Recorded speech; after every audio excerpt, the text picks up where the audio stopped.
చదవండి. మరియు మరియు ఎవడైనను తన సిలువను మోసుకొని నన్ను వెంబడింపని ఎడల వాడు నా శిష్యుడు కానేరడు. చదవండి. మీలో ఎవడైనను ఒక గోపురము కట్టింపగోరిన ఎడల దానిని కొనసాగించుటకు కావలసినది తన యొద్ద ఉన్నదో లేదో అని కూర్చుండి తగులబడి మొదట లెక్క చూచుకొనడా. హల్లెలూయా. యేసు ప్రభువు వారు తను వెంబడిస్తున్న శిష్యులతో ఏమని చెప్పాడంటే, ఎవడైనా నన్ను వెంబడింపగోరితే వాడు ప్రతి దినము సిలువ ఎత్తుకొని వెంబడించాలి. దానికంటే ముందు చెప్పాడు, అన్నదమ్ములు అక్క చెల్లెళ్ళు తన ప్రాణాన్ని సహా ద్వేషించుకోవాలి. ఎందుకంటే నువ్వు దేవుని పని చేయడానికి నీ ప్రాణాన్ని పనిగా పెట్టవలసిన టైం కూడా ఏర్పడుతుంది. దేవుని ప్రేమించడం అంటే, దేవుని కోసం బ్రతకడం అంటే నాట్ ఏ జోక్. మనం ఏం చేస్తామంటే, దేవుని ప్రేమ అందరినీ దాకుతుంది. దేవుని ప్రేమ అందరిలో ఇమిడి ఉంటుంది. దేవుడు అందరినీ ఆకర్షిస్తాడు, అందరినీ ఆయన సేవ పిలిపిస్తాడు, దర్శనం ఇస్తాడు, అందరినీ ఆయన ఆకర్షించుకొని తన పని చేస్తూ ఉంటాడు. అలా చేస్తూ ఉన్నప్పుడు వాళ్ళు ఏం చేస్తారంటే, వెనక తట్టు చూస్తూ వెనుకనే కొట్టుకోపోతారు. దీని అంతటి కారణం ఏంటంటే, కింద బేస్ సరిగా లేకపోవడం. అంటే పరిచర్య చేసే వాళ్ళు ఫస్ట్ ఏం చేయాలంటే, నేను ఇది కొనసాగించగల దమ్ము నాకున్నదా అది ఆలోచించాలి. ఒకటి, తల్లిదండ్రులను అన్నదమ్ములను వదిలిపెట్టుకోలేరు. రెండోది ఏం చేయలేరు, సిలువ మోయలేరు. అన్ని వదిలిపెట్టుకుంటే మనం చేసే పని ఏంటిది? ఇప్పుడు సిలువ మోయాలి. ఇప్పుడు ప్రభు నమ్ముకుంటే ఎన్నో నిందలు అవమానాలు. అన్యులు వచ్చి 4 మాటలు చెప్తే, అయ్యా నా కుటుంబం కాదు నా ముఖ్యం దేవుడే అని ఈ తల్లి గారు కూర్చున్నారు. ఇప్పుడు వాళ్ళందరూ కలిసి నీకు దేవుడు ఏం చేసినా శోధిస్తే, ఈమె అట్టే కొట్టుకోకపోతే ఈమె దేవుని భక్తిలో నిలబడినట్ట కాదు. నా ప్రభు కొరకు ఎంత నిందైనా ఎంత అవమానమైనా నేను చివరి వరకు నా ప్రభు కొరకు నేను నిలబెట్టాలి. అన్నదమ్ములు అక్క చెల్లెళ్ళు సిలువ మోస్తూ వెంబడించడం అంటే అవమానాలు, నిందలు. ప్రభు నమ్ముకున్నావు, నీకు దేవుడు ఏం చేసిండు, దేవుడు ఏం చేసి. ఇక్కడ మనకి ఏం చేసిండో కనబడదు. ఫస్ట్ ఈ యొక్క సమాజ మందిరాలకు తెలియని విషయం ఏంటంటే, అద్భుతాలు, ఆశ్చర్య కార్యాలు, ధనము, డబ్బు, ఆస్తి, ఇవే దేవుని నమ్ముకుంటే దొరుకుతాయి, స్వస్థతలు అయితే అనేది ఇక ఈ యొక్క సంఘంలో బాగా స్ప్రెడ్ అయిపోయింది. కానీ ఇది కేవలము దేవుని దగ్గరికి రావడానికి దేవుడు వాడేటువంటి వరాలు మాత్రమే. మీరు గమనించాలి. లోకంలో ఉన్న వారిని తన వైపుకు నడిపించి తానెవరో తెలుసుకోవడానికి. అందుకే మనకు మత్తయి సువార్తలో, అయ్యా ఉన్నారా వెనక కొద్దిగా వినండి. మత్తయి సువార్తలో ప్రభు ఆ మాట అంటాడు, ఆయన ఏ ఏ పట్టణాల్లో అద్భుతాలు చేశాడో. ఎందుకంటే మన వాక్యం తెలుసు కాదు, ఏ ఏ పట్టణాల్లో ఏ గ్రామాల్లో ఆయన తూరు సీదోను పట్టణం గురించి ఉపమాన దాంతో పోల్చి చెప్తాడు. అయ్యో కొరాజిన్, అయ్యో బెత్సాయిదా, నీ ఎదుట జరిగిన అద్భుతాలు అక్కడ జరిగితే వాళ్ళు ఎప్పుడో మారు మనసు. ఈ ప్రపంచం అంతా తప్పిపోయేది. సేవకులు కూడా విశ్వాసులకు చెప్పాలి, ఏ అద్భుతం జరిగినా, దేవుడి వాళ్ళని మెడికల్ చేసినా, ఏ కార్యం చేసినా, చూడు ఇది కేవలము నువ్వు ప్రభు అయిన యేసుక్రీస్తు కొరకు నీ జీవితంలో దేవుని కొరకు జీవించడానికి మాత్రమే. ఇలా చెప్పే బోధకులు లేరు, ఉండరు. ఇలా అద్భుతాల ద్వారా రక్షణ పొందుకున్న వాళ్ళు, ఒకసారి మనం మత్తయి సువార్తను ధ్యానం చేద్దాం. ఎందుకంటే అసలు ప్రభు నమ్ముకోవడంలో అసలు క్వాలిటీ ఏంటిదో లోకానికి తెలవట్లేదు, సత్యం తెలుసుకోలేకపోతున్నారు. మన సంఘము శిష్యుల సంఘము, సమాజ మందిరం కాదు, విశ్వాసుల సంఘం అంతటే కాదు. విశ్వాసులు కూడా శిష్యులుగా మారేటువంటి స్టెప్పుకి వెళ్ళాలి. ఈ పరిచయకున్న బేస్ అది. కానీ ఇక విశ్వాసులు అన్యులుగా మారి అన్య జాతి నుండి నరకానికి వెళ్ళిపోయేది కాదు. స్టెప్స్ ఉంటాయి. రోజు రోజుకు మనము, మన కుటుంబము, మనం ఒక ఐక్యతతో దేవుని కొరకు ఏదైనా చేయగలిగి దేవుని రాకడ కొరకు నిలబడడానికి కొన్నిటిని కోల్పోయి, కొన్ని అవమానాలు, కొన్ని కష్టాలు, బాధలు పడి నిలబడితేనే మనం ఆయన బిడ్డలుగా ఉంటాం. కానీ మనం అట్లా ఆలోచించకుండా ఏదో దేవుడు అద్భుతాలు చేసాడు, దేవుడు ఏదో నేను అడిగితే అన్ని ఇచ్చుకుంటా పోయేటోడే దేవుడు అని ఒక అన్య జాతి జీవితంలో జీవించినట్టుగా మనం దేవుని జీవిస్తే దేవుని గురించి మనకు అర్థం కాదు. చదవండి ఆ మాట దొరికిందా? 11, 20 వాక్యం స్టెఫెన్ బ్రదర్ చదువుతాడు. చదువు బ్రదర్.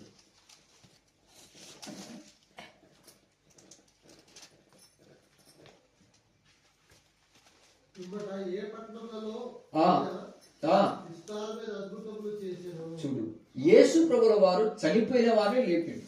మీరు అది గమనించాలి. చనిపోయిన వారిని లేపలేదా? పాడే ముడితే పాడే కూడా అన్ని అద్భుతాలు చేసిన దేవుడు ఇంకా వాళ్ళు ఎందుకు ప్రభుని అంగీకరించలేదు, నమ్మలేదు?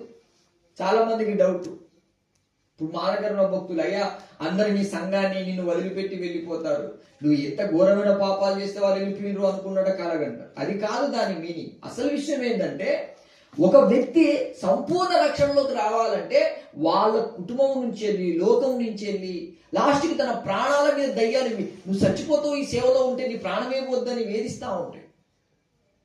వాళ్ళ శ్రమలు బాధలు తట్టుకోలేక హాయిగా ఉండే ఒక సంస్థను ఎంచుకుంటారన్నమాట.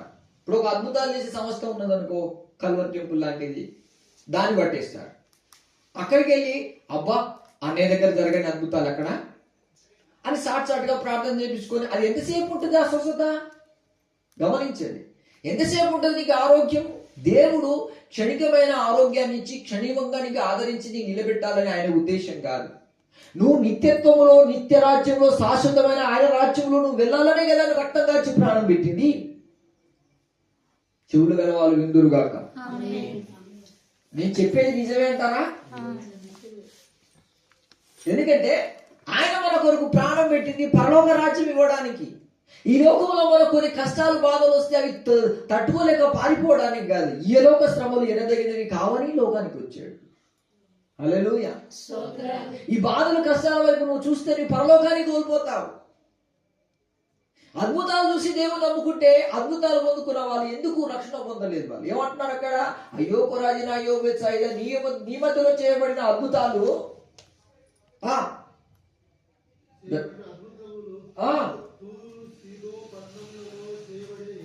చేయబడిన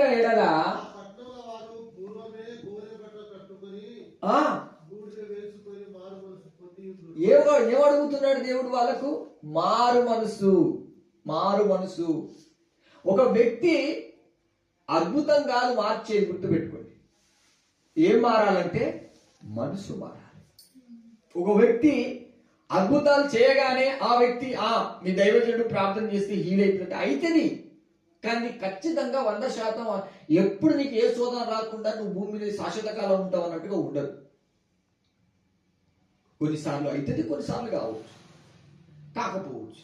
ఇప్పుడు మనకు లాజరు కనబడతాడు, ఆయన చనిపోయిండు. తిరిగి లేపినంత మాత్రాన ఆయన మళ్ళా చావలేదా జీవితంలో? ఈ మరణము, రోగాలు, సమస్యలు ఇవి కాదు శాశ్వతమైనది. మనకు నిత్యత్వం గురించి కావాలి. మనం చస్తే రేపు నరకం పోతామా, పరలోకం పోతాం. యేసు ప్రభువుని ఎందుకు నమ్ముకున్నామా అంటే, నాకు అద్భుతాలు చేశాడంటే ఒకప్పుడు దేవుడు నన్ను దయ్యం పెట్టిందని దేవుడు విడిపించాడు, బాగు చేశాడు. ఇప్పుడు బాగు చేయట్లేదంటే నీ దేవుని వదిలిపెట్టుకో అంటారా? అంటే ఇది మనిషి ఒక చమత్కారాలతో, అందుకే పౌలు అంటాడు, మేము చమత్కారాలు చేయబడిన చమత్కారాలతో యేసుక్రీస్తు దగ్గరికి మేము రాలే అంటారు శిష్యులు. ఏమంటారు? మా కళ్ళు ఏమి చూసాయో, మా చేతులు దేని తాకినాయో మేము నిదానించి, మా హృదయం ధ్యానించి, మేము ఆయన ప్రేమను అనుభవించి ఆయన కొరకు బ్రతకడానికి వచ్చాం సేవకు, సావడానికి వచ్చాం సేవకు అన్నారు. వాళ్ళు నిజంగా యేసుని ప్రేమించారు, మనలా నటించలేదు. నిజంగా ప్రేమించేవాడు శ్రమలు వస్తే సిలువ మోస్తాడే గాని సిలువ మోసి శ్రమలు వస్తుంది కదని పారిపోడు. ఎందుకంటే మనకి తెలుసు వాడు దేవుని కొరకు ఏర్పరచబడిన బిడ్డ. దేవుడు తనకిచ్చినటువంటి ఆ పిలుపును వాడు కాపాడుకుంటూ ఎక్కడ ఎలాంటి శ్రమలు వచ్చినా శ్రమల్లో ప్రార్థన చేస్తాడు, ప్రభువా సాధ్యమైతే ఈ గిన్నెను నా యుద్ధ నుండి తొలగించు. శ్రమలను తట్టుకునే శక్తిని ఈరోజు పొద్దుగాల మనకు ధ్యానంలో పోస్ట్ పెట్టినాను, మీరు చదవండి. దాంట్లో శ్రమలు రావద్దని ప్రార్థించకూడదు బిడ్డ, శ్రమలు రావాలి అని ప్రార్థించాలి. కానీ ఎంత పెద్ద శ్రమనైనా ఎదుర్కొనే శక్తి కావాలని ప్రార్థించాలి. ఎంతమంది ప్రార్థన చేస్తారు ఇలా? హల్లెలూయా. ఎంతమంది చేస్తారు ఆ ప్రార్థన? అడ్డగోలుగా ఏదేదో చేస్తా ఉంటారు. నేనే ఒక స్థిరమైన పునాదిగా లేకపోతే, నువ్వు శిష్యులుగా మారకుంటే, నువ్వు యేసుక్రీస్తు కొరకు నీకే అవగాహన లేకుండా కొన్ని శోధనలు, సమస్యలు వచ్చినప్పుడు నువ్వు వెనక తల్లిదండ్రుల వైపు చూసుడు, నువ్వు వెనక అన్నదమ్ముల వైపు చూసుడు, నువ్వు లోకం వైపు చూసుకుంటూ అలాగే నీ జీవితంలో ముందుకు సాగకుండా ఆగిపోతే కొంతమంది అదే చేస్తారు. ఇక అద్భుతాలు అవుతున్నాయా సంఘానికి, అక్కడికి వెళ్ళిపోతామంటే మరి దేవుడు చేసిన అద్భుతాలు కావా? ఏమంటాడు ఆయన? మారు మనసు ముఖ్యం, స్వస్థతలు కాదు. మీరు గమనించండి, ప్రభు ఫస్ట్ ఒక వ్యక్తిని ఆకర్షించేటప్పుడు ఏదో చేస్తాడు. వాళ్ళకి అద్భుతాలన్నీ చేస్తాడు, వాళ్ళకి ఏదో ఒకటి చేస్తాడు. మరి అంత చేసిన ఆ పట్టణం రక్షణ పొందకపోవడానికి కారణం ఏంటిదంటారు? మారు మనసు. గుర్తుపెట్టుకోండి, మన మనసు మారాలి ఫస్ట్. ఎలా మారాలంటే, ప్రభువా నాకు ఆరోగ్యం కాదు, అర్థమైందా? నాకు రోగాలు పోతే నేను అమోసన చర్చిలో ఉంటా, రోగాలు పోకపోతే నేను వేరే చర్చి. ఇది అసలు విశ్వాసమే కాదు. ఒక్కటే మాత్రం ఆలోచించాలి, కష్టం వచ్చినా బాధ వచ్చినా నన్ను దైవజనుడు దేవుని ప్రేమలో, దేవుని నీతిలో, దేవుని కంటగట్టి దేవుని కొరకు బ్రతుకుతే రేపు నన్ను పరలోకం పోయేటట్టుగా నీతిగా, భక్తిగా, పరిశుద్ధంగా, ప్రేమకరంగా, దైవపరంగా నన్ను నిలబెడుతున్నాడా లేదా, నా పునాదికి స్టెమి వేస్తున్నాడా లేదా. ఇప్పుడు ఈ పునాది ఎలాగున్నదో నువ్వు గమనించకుండా, అసలు నువ్వు దేవుళ్ళు ఎలా ఉన్నావని నువ్వు పరీక్షించుకోకుండా, ఒక భక్తి అనే వేషం వేసుకొని మనం ప్రభుని ఎన్ని రోజులు వెంబడించినా, ఎన్ని రోజులు దైవజనుని వెంబడించినా ఏదో ఒక రోజు ఊసిపోతాం. ఎందుకంటే మనలో నిజం లేదు కాబట్టి. నిజంగా ఉండేవాడు ఏం చేస్తాడంటే శిలోమ వేయడానికి ఇష్టపడతాడు. సుఖం ఉన్నప్పుడు భక్తి చేసుడు, శ్రమలు ఉన్నప్పుడు పారిపోడు. అది శిష్యుని లక్షణం కాదు. అద్భుతాలు చేస్తే దేవుడని, అద్భుతాలు చేయకపోతే దేవుడిని నమ్ముకోవడం వేస్టేనని, దేవుడు మాకు ఇంట్లో ఏం చేయట్లేదని, అది కాదు. బైబిల్ ఏమంటుంది? హెబ్రీ రాసిన పత్రికలో వాళ్ళు విశ్వాసము ద్వారానంట నానా యాతనకు వాళ్ళను వాళ్ళే అప్పగించుకొనిది. చూడండి, ఆ మాటలకు ఆధారాలు ఉన్నాయా లేవా? హెబ్రీ రాసిన పత్రికలో 11వ అధ్యాయంలో,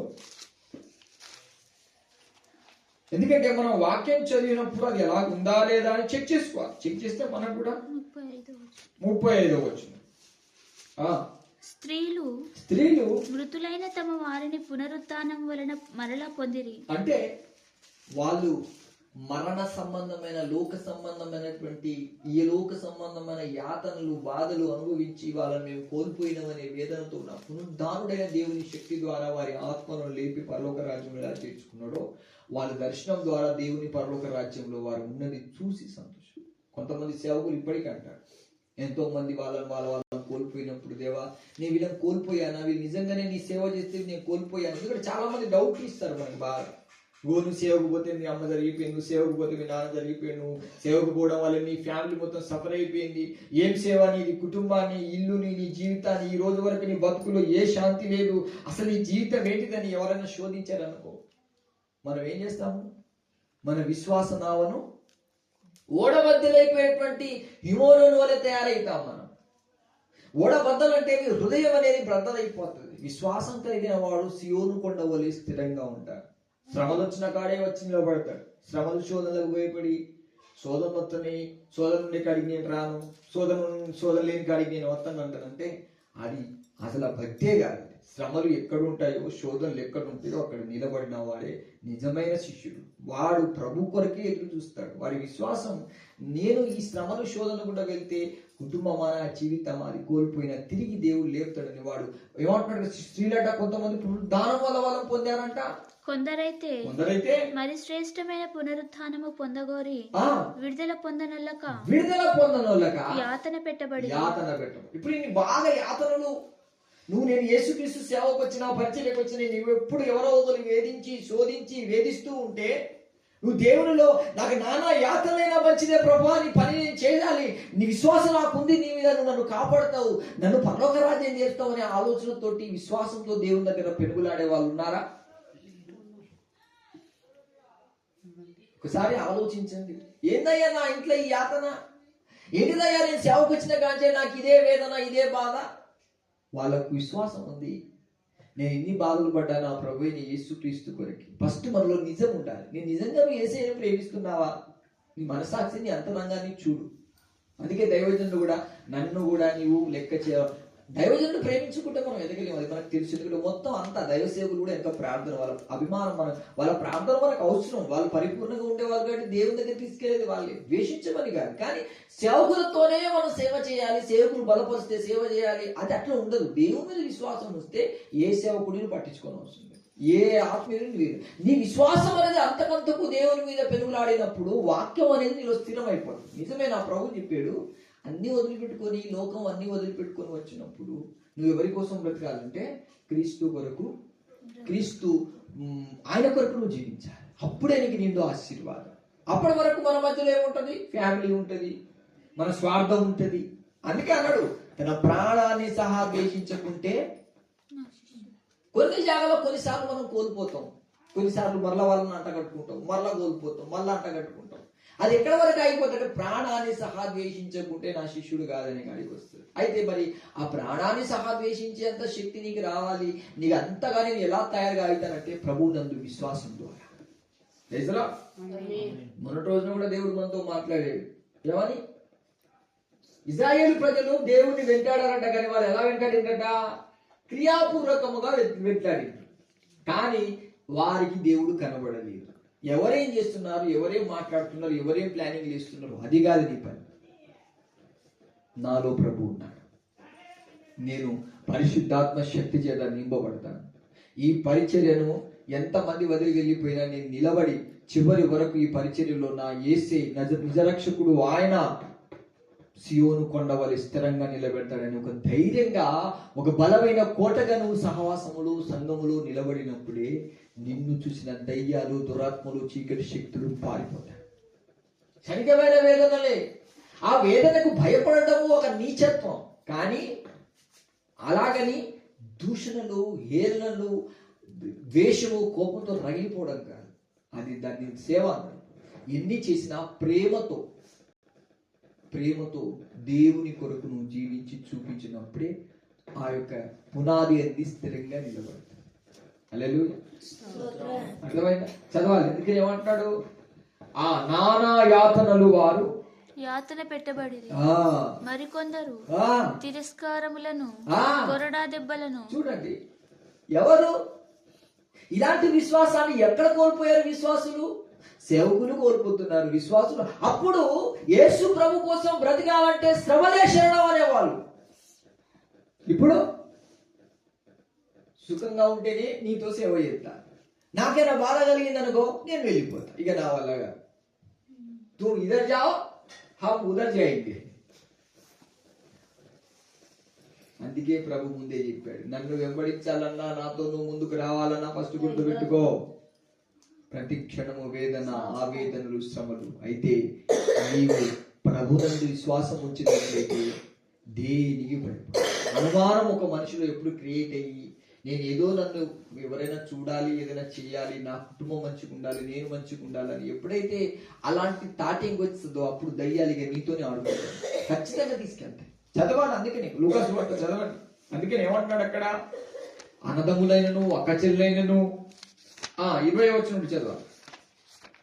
లూకా 14 ఎంత? 28 మీలో ఎవడైనను ఒక గోపురము కట్టింపగోరిన ఎడల దానిని కొనసాగించుటకు కావలసినది తన యొద్ద ఉన్నదో లేదో అని కూర్చుండి తగలబడి మొదట లెక్క చూచుకొనడా. అంటే ఫస్ట్ లెక్క పెట్టుకుంటాడు అనమాట. నేను అసలు స్థిరంగా ఉండనా? అసలు ఉండాలంటే నాకు ఇక్కడ శోధనలు వస్తుంది. ఇప్పుడు అక్కడ ఏమొచ్చినాయి? కొరడాలతో పొట్టబడ్డారంట, నిందలు పడ్డారంట, దూషణలు పడ్డారంట, హేళనలు పడ్డారంట. మనం అకారణంగా మనం తప్పు చేస్తే సరి చేసుకోవాలి. తప్పు లేకుండా ఎవరైనా అన్నారనుకోండి, మనం ఏం చేయాలంటే, నేను ప్రభుని ప్రేమిస్తున్నాను, యేసు ప్రభు కొరకు నేను బ్రతకాలనుకుంటున్నాను కాబట్టి ఈ నిందలు, తిరస్కారాలు, అవమానాలు అది నాకు మంచిదే ప్రభువా అని మనం మన హృదయం నుంచి దేవునికి అర్పించాలి. నిజం అనేది మన దగ్గర ఉంటే మన హృదయంలో నుండి ఎవరికి పోతుందంటే ప్రభువుకి వెళ్తాం. అప్పుడు మనం సిగ్గుపడం. ఎవరైనా నువ్వు వేసే నమ్ముకుంటే నీ గతికిట్లే, నీ కన్న కొడుకులే, అన్నదమ్ములే, మన ఇంటి వాళ్ళే, మన బంధువులే నీ మీద దూషణలు చేస్తే నువ్వేం చేస్తావంటే ఆనందించి సంతోషిస్తావు. చాలు, వీళ్ళ ద్వారా వచ్చిన నిందలు, అవమానాలు నాకు మంచిది. నీ దేవుళ్ళు పునాది చక్కగా ఉండాలి. ఫస్ట్ పునాది ఏంటిది? చదవాలి. ఇంకా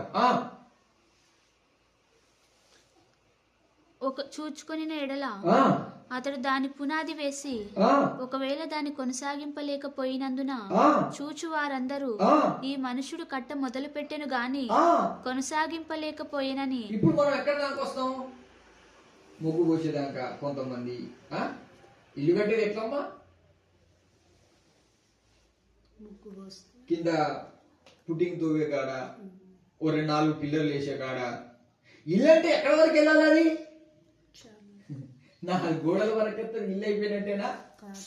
అందుకనే మనం దేవుని పిలుపు పొందుకొని, దర్శనం పొందుకొని, దాన్ని చివరి వరకు పౌలు అంటాడు, కొనసాగించువాడైన క్రీస్తు వైపు విశ్వాసమును